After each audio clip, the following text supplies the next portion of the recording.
guest on a podcast is maybe the most effective way to build your credibility and authority on what you know or what your company does. You can get booked as a guest on lots of podcasts, and Outlier Audio is great at helping you do just that. Outlier Audio focuses on getting entrepreneurs, investors, and business professionals booked on podcasts. Tell your brand story without the need to interrupt an audience with an ad. Be the reason they listen to the podcast. Get started with a 5-podcast booking trial to see if you like it. Find out more at outlieraudio.com/bookme. That's outlieraudio.com/bookme. Support for Digital Marketing Dive and all the shows on the Marketing Podcast Network is provided by Storyblock. Think of your content management system. Now think about being able to update the other 5, 10, or even 20 places you need those prices or product descriptions updated. Update content once. Publish it everywhere. Sign up for your free account to see how simple content management can be. Go to storyblock.com/dive. That's storyblock without the C.com/dive. Welcome to Digital Marketing Dive, a podcast where we explore the depths of online marketing. I'm your co-host, Olivia. And I'm Seth. And together, we'll be talking with marketing industry vets and giving you our own takes on everything happening in this space. So, let's dive in. Hey gang, welcome to episode 6 of season 3 of the Digital Marketing Dive podcast. Today we have Ethan Beute, the Chief Evangelist for BombBomb, which is an amazing tool that I absolutely adore. And we'll go into what that is exactly, because the name doesn't really tell you what it is. So it's kind of still a little mysterious. He's also the co-author of Human-Centered Communication and Rehumanize Your Business. Welcome to Digital Marketing Dive, Ethan. Thank you so much. Excited to be here. And you're right, the name does not say what it is. Yeah, I remember I following you. I think we met through the Peak community originally, and I saw BombBomb. I'm like, so we had to have a one-on-one. I'm like, and I think the first thing I said is, what the heck is BombBomb? So let's start with that. What the heck is BombBomb? Okay, so we all know that we're forced to sell and serve digitally and virtually a lot more often than ever. We'll continue to do that no matter what happens with regard to the pandemic or similar. And so when we're stuck in these noisy and polluted digital channels, how do we actually get through to people? How do we truly connect and communicate? And so BombBomb gives you a set of tools to easily record and send video emails and video messages in basically any channel you're communicating in. And it's not for, and it's not for marketing per se. It's for communicating human to human. So face, voice, personality, expertise, sincerity, enthusiasm, gratitude, all those little things that we need other people to feel when we communicate with them that's missing from faceless typed out text. So we help you restore that element to the way that you're reaching out to people. You've clearly not read my emails. No, I'm joking, because I use a lot of exclamation points. Wait, you're saying that doesn't give enough emotion? Exclamation points?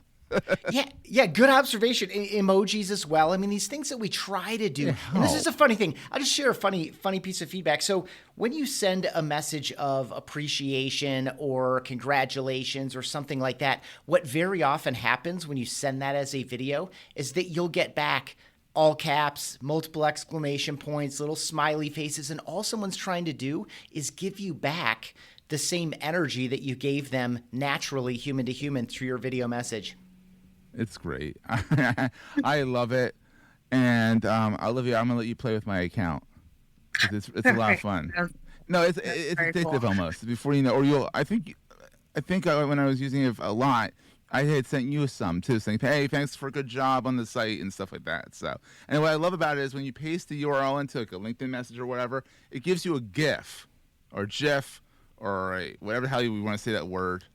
I know, Olivia, you say GIF, and you're like, and she'll die on that mountain. We know that. So I will. That's for sure. It gives you a GIF. It's not peanut butter, but it gives you a GIF of you talking and your hands moving and all that, so people know that it's an actual video. So it's a lot more than just saying, here's a video, here's a hyperlink.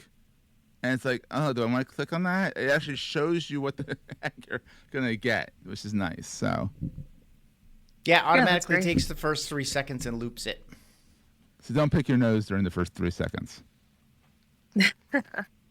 So Ethan, I was wondering if you could tell us a little bit about yourself and how you kind of found your way to BombBomb. Sure. I had no idea what I was doing when I was in college. I was a very, very good student, but I had no idea what I wanted to do. So I wound up with communication and psychology just because they were interesting to me. And I wound up in an internship at a local television station in the town that I grew up in, Grand Rapids, Michigan. So I ended up spending a dozen years running marketing. Yeah, a dozen years running marketing. Long internship. Well, sorry.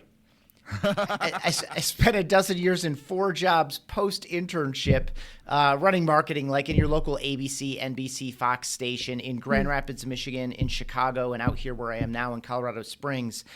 And toward the end of that run, like a lot of people, I was, when you get intimately familiar with a business or an industry, sometimes it gets a little bit boring or repetitive, or television really operates on an annual kind of cycle. It's very cyclical. And so I was just bored of it. And so I was working on an MBA, and I started doing project work for a bunch of different people that I knew. And so I had met the 2 co-founders of BombBomb socially when I moved out here to Colorado Springs. They're about the same age, young families, some things in common. Coincidentally, we're all from Michigan, even though none of us knew each other from Michigan. And so I just really liked them. I liked what they were up to. And at a certain point, they made me a somewhat competitive offer, and I left a fair amount of comp on the table to join a company that had almost no employees and almost no customers. And, here we are over a decade later, and it's just been a really fun, wild journey. Just as a point of reference, I mean, when I started, we maybe had a few hundred customers, and probably half of them were paying us. You know how it is early days, like hey, we made this thing. Would you please use it and tell us what you think, right? So maybe half of them were paying, and now we have, about 70,000 customers, and we're, 130 people, and it's just been a really fun, bootstrapped software journey. Oh, so you're bootstrapped and not venture funded. Correct. That's in my personal opinion, I'll make that perfectly clear. That's the way to go, because then you only answer to yourselves. Yeah, if you can, you should give it a try. I mean, different paths for different people, different motivations. I certainly know people that have been very successful. They know the VC game well, and they play it well, and they've exited successfully multiple times. But, for us, to your point, I mean, that's been our whole MO, is let's do what we want to do the way we want to do it. And be beholden to nobody. And it comes like every choice we make in life comes with benefits and drawbacks. And certainly, this route has its own unique challenges, but it's also given us a lot of freedom to do this thing the way that we prefer to do it. Hey gang, we're going to take a quick break, thank our sponsor, and get back to the show.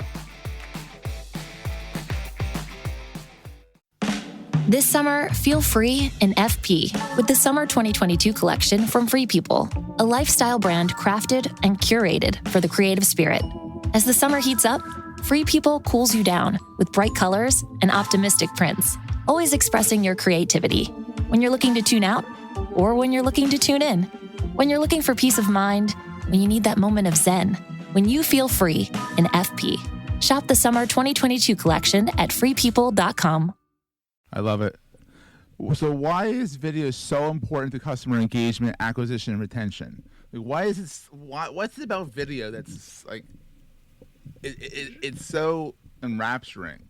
Yeah. So I'm going to take the second half of your question first, and I love it. It's because you said acquisition, retention, and advocacy. Customer engagement, which could be advocacy, acquisition, and retention. Yeah. So the most important thing you said there in that arc is that video is useful across the entire customer journey. It's also useful, by the way, across the entire employee journey. And the reason is kind of, the way that I teed up that answer from the start, which is that so often we're restricted to digital channels in trying to engage, connect with, help, serve, acquire, convert, onboard, deliver impact and value, get feedback, thank and congratulate customers, and all these things that we need to do, getting into, what HubSpot would call the flywheel, or what, Winning by Design. We teach the bow tie funnel from Winning by Design. They end it in a growth loop where your customers become your source of your next best customers. And it's the same thing with employees. And the reason is, so much of the way we're trying to connect and communicate digitally, virtually, and online lacks both the visual and emotional nature that humans have evolved for millennia to thrive on. So this ability to see you, hear you, feel you, and I don't mean that as kind of soft as it sounds. I mean, it really is a feeling that we get from other people, right? It's not how many parents, coaches, mentors have all said similar to their children or their mentees or the people they're coaching, which is, listen, it's not what you said, it's how you said it, right? So much of the meaning of what we're trying to communicate is in how we say it, and we say it with our whole selves. And so a simple video message, and I don't mean light scripts, drones, green screens, production, editing, and all those other things, although that's fine if you want to do it. We're talking about simple webcam videos or mobile phone videos for the purpose of bringing to life and really embodying and truly communicating the full meaning of what you're trying to say to somebody. And so no matter what you're trying to communicate, there's so many instances when a video is going to do it better than faceless typed out text will. It's amazing. Can you imagine a fully productioned, thank you message with a drone video zooming in on you saying, "Thank you for taking my call today"? Yeah, it's the gentleman in a bad, cheap, shiny suit beelining straight to you across a showroom or a parking lot or whatever the case may be, wherever they're trying to sell you something. And the shinier it is in general, the less sincere it feels. Mm-hmm. That's what I love about BombBomb. So you kind of touched on this a little bit when we were talking about right now, getting referrals and having your customers feed into your next customer. But I want to kind of know, for the average business owner, how do you think that video can fit into their digital marketing mix? Sure. So every day we're entrusting messages to faceless typed out text. All types of messages. These could be, you just mentioned, Seth, following up after a meeting, right? And that's a great video use case. And I could dive into the details of specific use cases if we want to. But the interesting thing about video messages is that they have one foot in this kind of live, real, synchronous world. This could be a phone call, a Zoom call, or another video meeting, or an in-person meeting, right? It's got this rich human quality that a live exchange does. But it also has one foot in the convenience, in the asynchronicity of email, LinkedIn message, text message, Slack message, etc., right? So we all like this convenience of, I can knock out the 7 things I need to communicate, in 10 minutes at 7 o'clock in the morning, and each person's going to, engage with that message when it's convenient for them and respond, et cetera, et cetera. So video messages have one foot in both of those worlds. It has this richness of being in person, but it has this convenience of, sending whenever you want. And then the other key benefit for a business owner is that, of course, who's playing your videos, when they're playing them, how long they're being watched. People can interact with them in their own way, and that kind of closes the loop. And so it allows you to be there in person when you can't be there in person. And it has the benefit of asynchronicity where, something I do, I keep this notebook at hand almost all the time. It's right here at hand. And I'll write people's names down. So when someone comes to mind, and this happens in our personal lives in addition to our work lives, someone comes to mind like, oh man, I haven't thought of her in a while, or gosh, he's such a great dude, I need to reach out to him, or oh my gosh, that was so nice what they did for me, right? I'll just write those down. I'm also in all the senior leadership and executive leadership meetings here at BombBomb. So when I hear a frontline team member's name mentioned, and it's either oh my gosh, they worked so hard and they overcame all these weird hurdles and obstacles and got this deal closed, or this person's going through something very difficult personally, I'll write their name down. And so, I'll find 10 or 15 minutes. Almost every day we have 10 or 15 minutes. Always. And in that time, you can knock out like 4 of these video messages. And it's just a really nice, healthy habit. And so think about a business owner who's trying to recruit new people, trying to pat employees on the back, trying to establish new strategic partnerships, trying to engage their best customers. Hopefully we know who our very best customers are. I think a general rule of thumb there is that we would lean on lifetime value for the type of customer that's the best, not just the person we like the most. And so depending on the scale of your business, you could reach all of your customers on some kind of a regular cadence with this personal touch. Or if it's a highly scaled business and you have, tens of thousands or perhaps tens of millions of customers, you might have to pick and choose your spots. But there are cases all the time to replace what would otherwise be faceless typed out text without the challenge or burden of trying to schedule a phone call or schedule a Zoom meeting or schedule a lunch appointment. What I always found is that with BombBomb or any video message, honestly, it can be done with a video. You record on your computer and send it out. BombBomb makes it a lot easier. I can tell you that right now. What I have noticed is that, like, if I want to say, hey, Olivia, you did a great job on XYZ, all capitals, smiley face, emojicon, and now you can do GIFs. I'm using the word GIFs. GIFs out there with a big thumbs up person that kind of gets the emotion. It's a little, or it kind of goes overkill with the emotion. Obviously, Olivia, who knows me, knows that I'm happy. But a video of me going, yeah, will get, seriously, got a big smile on Olivia's face just then. So, clearly, video is where it's at, in my personal opinion. So, that being said, let's talk about your newest book, Human-Centered Communication, because that kind of goes hand in hand with this. You wrote the book on it. Yeah. So Rehumanize Your Business, the first book, was kind of the what, why, who, when, and how of video, email, and video messaging, really straight down the line that we've been on, so far in this conversation for the most part. With human-centered communication, so I co-authored both books with my longtime friend and team member and our CMO here at BombBomb. His name is Steve Passanelli. And, after Rehumanize, we would periodically tease each other like, hey, I know what the second book's going to be. And it was always like a little bit too soon. But when he said it this time, like, I knew that he meant it. And it was really along these lines of, hey, we need to figure out how to help people connect and communicate more effectively digitally, virtually, and online, period. And video itself isn't the answer. The other thing that we were kind of reacting to here was the mistake that a lot of people make where they think that it's about the video. It's not about the video. It's about your intent. It's about your sincerity. It's about the message itself and why and how you're going to communicate it. What's in it for the other person? And so that's what we sought to tackle. So human-centered communication is a framework we developed. And then we also roped in 11 of our expert friends to share their philosophies, strategies, and tactics. I really liked that in the book. It wasn't just two talking heads, or like a talking head that is actually two-headed, like, when co-authors write, you don't always know when the other person's talking. I like that you invited people in and shared voices, and it was a good read. And the first chapter, you really go into depth with some background, which is really good. And then, so what about the first book? What was the first book all about? It was just video, email, and video messaging. What is this thing? Why does it exist? Who's doing it? When are they doing it? How are they doing it? And then toward the back end of it, it was advanced strategies. What do you do? Let's say you send a video email to 278 people. What do you do with the 62 people that played the video but never responded?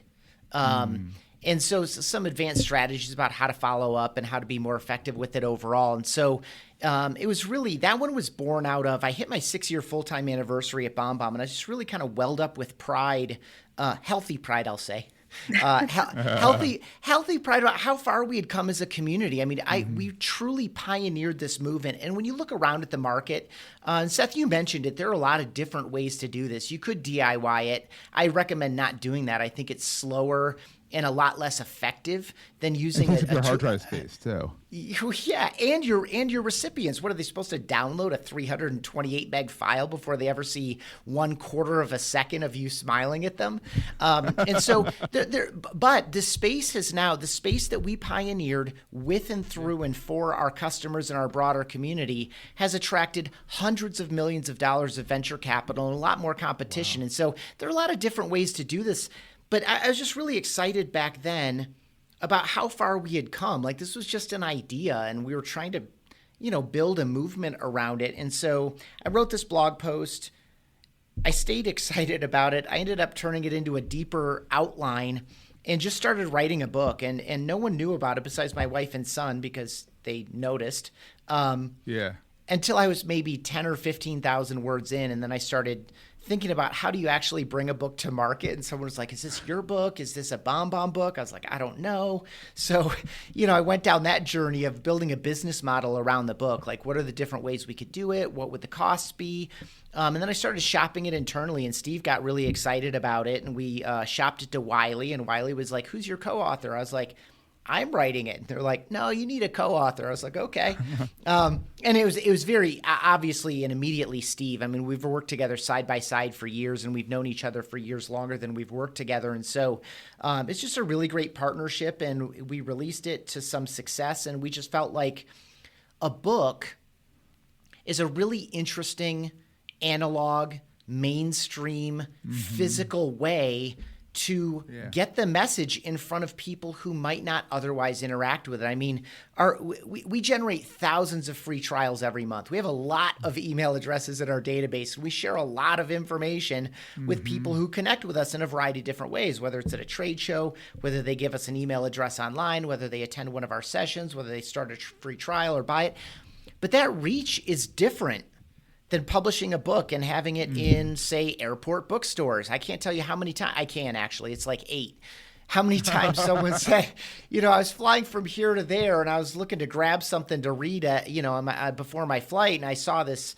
I'm talking about Rehumanize now. This orange-covered book, and it said Rehumanize on it. It seemed interesting, so I grabbed it, and then they wind up reaching out on LinkedIn, or they wind up reaching out by email, and so it reaches people, and it allows you to go into a depth, and people can interact with it in their own way, at their own pace. You can pick it up and say, it's just a really, really unique format. And so that's the reason we ended up doing 2 of them. It felt like it was something we could do. The first one was very helpful in spreading the message and adding to the movement. And I talked with people who are using competitors of ours as well. They're like, this book was super helpful. I'm like, great. That's its purpose. Exactly. And it was picked up by Wiley. It wasn't even self-published. Right. Yeah. That's pretty wild. So it's a sales tool for you guys, which then you immediately think, oh, it's probably self-published. But then you say, no, it actually helps the whole ecosystem in general. And it's picked up by Wiley, which is a big name in the text-based publishing world. So that's awesome. Yeah, absolutely. I mean, that was one of our 2 ideal paths to bringing the book to market. One was Wiley, because we've read all the books. I mean, thinking of inbound marketing from HubSpot, customer success from the team at Gainsight, Behind the Cloud from Mark Benioff at Salesforce, like all these category-defining books that they've released. That was a really exciting path for us, and it was fun to do that project with them. Cool. Yeah, that's fantastic. So I know that you are also a fellow podcaster, and you have a podcast called the Customer Experience Podcast. So I was wondering if you could talk to us a little bit about that and what you guys talk about there. Yeah, absolutely. Thank you. I love the podcast format. I love spending this time with you all. I like being in conversation, and I listen to a lot of podcasts. I guest on a lot of podcasts, and I've now hosted 200 and some episodes of that podcast. And it started, we decided we should do a podcast, right? Like a lot of people we should maybe do that. And it was a format I was just ready to jump into. But at the subtitle of Rehumanize Your Business is How Personal Videos Accelerate Sales and Improve Customer Experience. And I didn't want to do customer service in that subtitle because I felt like that was too narrow. I didn't want to do customer success because that's a little bit too software oriented. So I ended up choosing customer experience for that subtitle. And I just felt like it was a great topic at the time when I started over 3 years ago now. Certainly customer experience has gotten a lot more talk time and published time, over the past 3 years. A lot more people are talking about it and writing about it and thinking about it. And for me, the approach was, this isn't the customer experience strategist show or the customer experience architects show. We're not. It's basically, how do we get marketing, sales, and customer success to work together to create a more consistent, more intentional, and more holistic customer experience, right? People don't care what seat you're sitting in or what department you're in when they're interacting with you or with something that you created. They care what's in it for them and how well it delivers on the promises that were made in all the steps leading up to the moment that you're in. And so it's been a really fun, interesting, challenging journey into it. I think the rise of the chief revenue officer, the rise of RevOps or revenue operations as opposed that to just happened all of a sudden. Yeah. Versus the rise of sales ops or marketing ops is the exact same conversation as the rise of customer experience. It's how do we together as a revenue organization basically serve people into a flywheel or into a positive growth loop by making all of the touch points make sense together, and make sure that they're all consistent, because consistency is a key component of trust. Trust is one of the most important feelings we can have toward a person, toward a company, toward a product, toward a service, toward a brand. So those are the conversations we're having. Typically sales, marketing, and customer success leaders. There is a slight bias towards software in terms of the guest list, but that's not intentional or exclusive.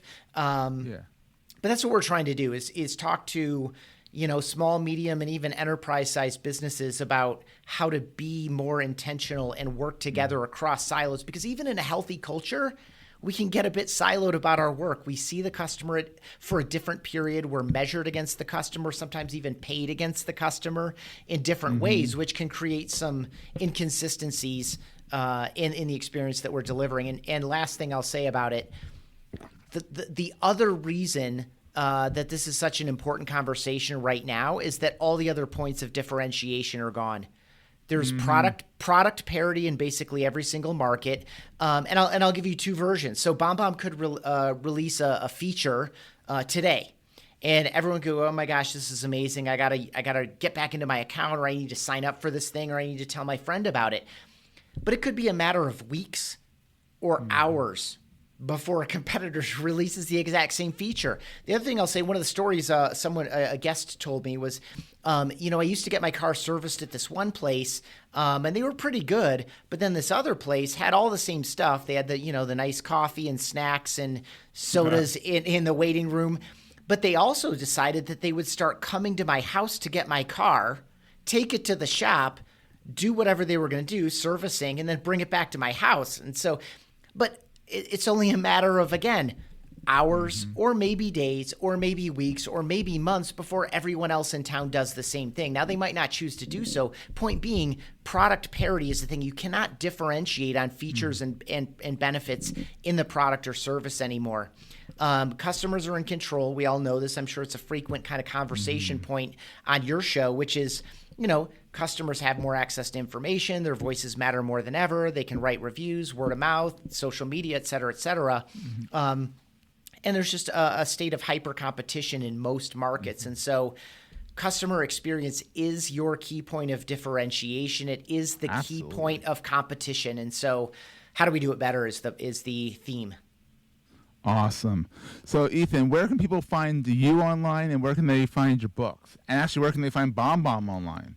Okay. That was a lot, but let's start. No, it's good. It's good. In order, again, my name is Ethan Beute. It's Ethan. Last name is spelled Beute. You can find me on LinkedIn. You can find me on any social network by first and last name.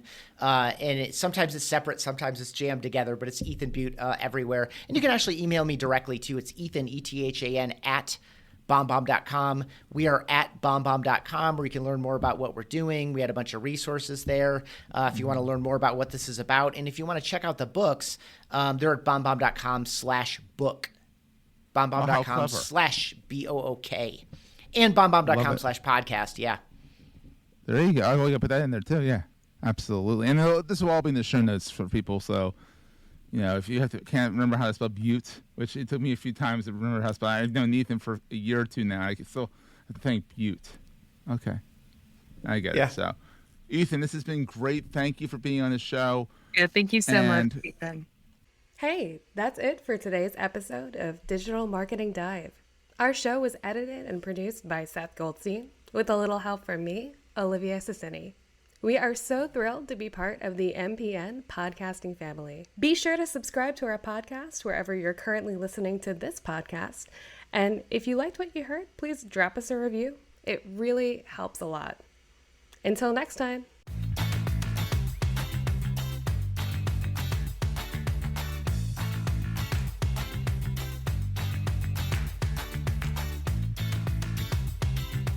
Goldstein Media hopes you have enjoyed this episode. This podcast is one of the many great shows on the MPN Marketing Podcast Network. This podcast is heard along the Marketing Podcast Network. For more great marketing podcasts, visit marketingpodcasts.net.